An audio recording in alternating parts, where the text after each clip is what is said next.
பிரியமானவர்களே, இயேசு கிறிஸ்துவின் நாமத்தில் உங்களுக்கு என் அன்பின் வாழ்த்துக்கள்.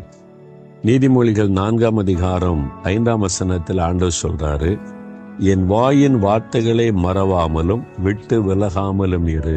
அவருடைய வார்த்தை தான் நம்மோட பேசுகிறார். இது அவருடைய வார்த்தை, தேவனுடைய வார்த்தை.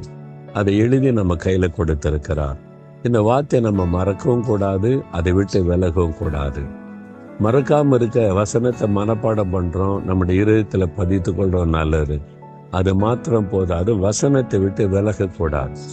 அப்போ நம்முடைய லைஃப் ஸ்டைல் அப்படின்னா என்னன்னா, வசனத்தின்படி வாழ்வது.